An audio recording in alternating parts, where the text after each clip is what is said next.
తిరుమల లడ్డూ వివాదంపై సీబీఐ ఆధ్వర్యంలో ఏర్పాటు చేసిన సిట్ సుప్రీంకోర్టుకి ఇచ్చిన నివేదిక ప్రభుత్వానికి ఒక చెంపపేటు లాంటిదని ఉరవకొండ మాజీ ఎమ్మెల్యే విశ్వేశ్వర్రెడ్డి అన్నారు. అనంతపురంలో ఆయన మీడియాతో మాట్లాడుతూ తమ రాజకీయాల కోసం దేవుణ్ణి అయినా వాడుకుంటారన్నది చంద్రబాబుకు మొదట్నుంచి ఉందని, ఇప్పుడు తిరుమల లడ్డూను కూడా ఇందులోకి లాగారన్నారు. కోట్లాది మంది మనోభావాలను దెబ్బతీసే విధంగా తిరుమల లడ్డూలో జంతువుల కొవ్వు కలిసిందని ప్రచారం చేశారన్నారు. పవన్ కళ్యాణ్ ఏకంగా గుడి మెట్లు కడిగి మరింత రాద్ధాంతం చేశారన్నారు. ఇప్పుడు సిట్ నివేదిక ఇచ్చిన తర్వాత దీనికి ఏం సమాధానం చెప్తారన్నారు. అందులో ఉన్న అధికారులు చంద్రబాబుకు సంబంధించిన వారు అయినప్పటికీ కూడా జంతువుల కొవ్వు కలవలేదని నివేదిక ఇచ్చారంటే దీనిని చూసి చంద్రబాబు రాజీనామా చేయాల్సిన అవసరం కూడా ఉందన్నారు. ఇంత దిగజారుడు రాజకీయాలు చంద్రబాబు తప్ప మరెవ్వరూ చేయరని ఆయన విమర్శలు చేశారు. ప్రధానంగా ఈరోజు కూటమి ప్రభుత్వానికి చెంపపెట్టు లాంటి వార్త ఇది. సుప్రీంకోర్టు ఆదేశాలతో సిబిఐ ఆధ్వర్యంలో ఏర్పాటు చేసినటువంటి సిట్టు తిరుమల తిరుపతి లడ్డు తయారీలో ఎలాంటి జంతువుల కొవ్వు కలవలేదని, పంది కొవ్వు కానీ చేపల కొవ్వు కానీ ఇట్లాంటివి ఏవి కలపలేదని చెప్పి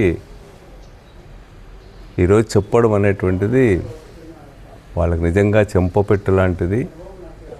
ఎందుకంటే దాదాపు సిబిఐ ఆధ్వర్యంలో ఏర్పాటు చేసినా కూడా అఫీషియల్స్ అంతా చంద్రబాబు నాయుడుకి అనుకూలమైనటువంటి వాళ్ళే ఉన్నప్పటికి కూడా వాళ్ళు ఏమీ చేయలేకపోయినారు. ఎందుకంటే సుప్రీంకోర్టు ఆధ్వర్యంలో సిట్ ఏర్పాటైంది కాబట్టే వాళ్ళ దొంగ రాజకీయాలు ఈరోజు నిలబడలేదు.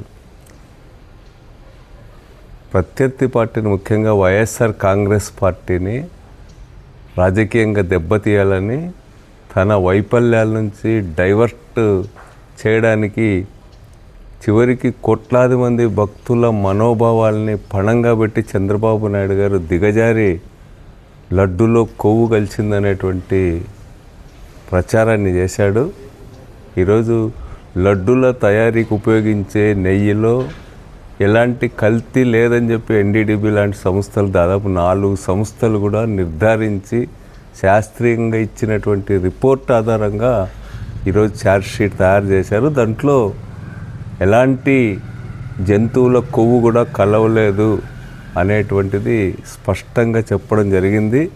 మరి ఆ రోజు నానా యాగి చేసి కోట్లాది మంది ప్రజల భక్తుల మనోభావాలను దెబ్బకొట్టడమే కాకుండా ప్రపంచవ్యాప్తంగా కూడా తిరుమల ప్రతిష్టను దెబ్బకొట్టే విధంగా దిగజారి నీచాతి నీచంగా ప్రచారం చేసినందుకు ఈరోజు చంద్రబాబు నాయుడు గారు రాజీనామా చేయాలా?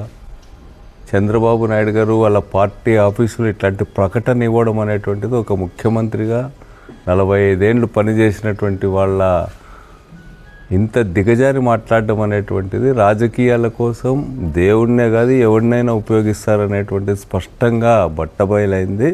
ఈరోజు పవన్ కళ్యాణ్ ఒక అడుగు ముందుకేసి ఛాదస్తంతో ఊగిపోయి ఈరోజు దుర్గాగుడి మెట్లు కడిగి నానా యాగి చేసి ఈ వార్తను అడ్డుపెట్టుకొని మతాన్ని రెచ్చగొట్టడానికి ప్రయత్నం చేసినటువంటి పవన్ కళ్యాణ్ ఈరోజు ఏం మాట్లాడతాడో చెప్పాలి. ఈరోజు వీళ్ళందరూ కూడా ఆ రోజు క్షమాపణ చెప్పాలని అందరినీ డిమాండ్ చేసిన పవన్ కళ్యాణ్ ఈరోజు బహిరంగంగా ప్రజలకు బేషరతుగా క్షమాపణ చెప్పాలని చెప్పి నేను డిమాండ్ చేస్తున్నా. ఈరోజు ప్రజలు వీళ్ళందరూ కూడా ఏ విధంగా కూటమి ప్రభుత్వం తన స్వార్థ సంకుచిత ప్రయోజనాల కోసం తన వైఫల్యాల నుంచి బయటపడడానికి డైవర్షన్ పాలిటిక్స్కి ఎంతకైనా దిగజారి ప్రవర్తిస్తారనేటువంటిది ప్రజలు అర్థం చేసుకొని ఈ సందర్భంగా కోరుతాం.